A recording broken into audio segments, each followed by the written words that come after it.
Introduce Cuyahoga County's executive.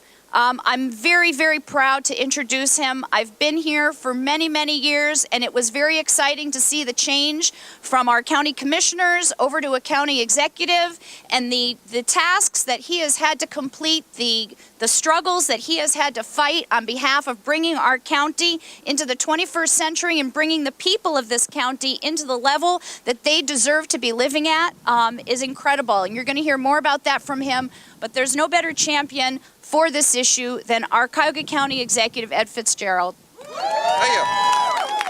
Thank you. Thank you very much, Jill. I want to welcome Secretary Perez, but I can tell you, and I want to welcome him to the beautiful weather that we have in Cleveland. This is the warmest it's been in a long time. I was glad to be able to take my coat off. The best speaker you're going to hear, though, I can tell you, was Tracy. That's the best speaker you're going to hear, because this isn't a political issue. It's a day-to-day, how do you put food on the table? How do you support your family? How do you support your children issue? That's what it's about. And a lot of us have worked minimum wage jobs. I worked minimum wage jobs when I was working my way through school, but it's different. We're not talking about people that are just trying to get through school. We're talking about the average age of the minimum wage worker has continued to go up. So this whole idea that, well, maybe it's kids on break from school, that's not true. That's not the case. It's people that are trying to work 2 minimum wage jobs just to make it.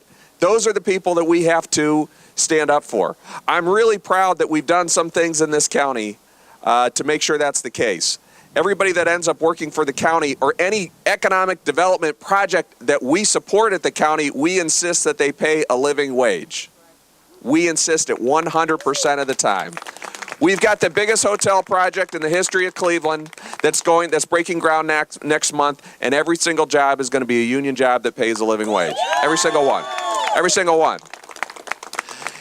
The other thing I just want to say is it all depends on what your vision of America is. If your vision of America is that there's a few people at the top that are doing very, very well and everybody else is stuck at the bottom, then maybe you don't think there needs to be an increase in the minimum wage. You know, there was just a statistic that came out the other day. I'm sure the Secretary saw it and probably everybody here saw it, that there was more money paid out in Wall Street bonuses than all of the wages for all the minimum wage workers in America.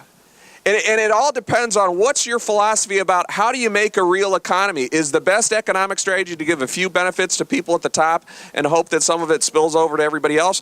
Or is the best way to actually pay people a living and decent wage? When people say, well, why are there so many people on assistance or having to go to food banks or having to use food stamps? It's not because people want to use government programs. It's because the private sector and sometimes the public sector isn't paying them a living wage. That's the reason. So I'm very happy to be supportive of this, and I'm very proud and privileged to be here with the Secretary. I want to just say a few words about his background.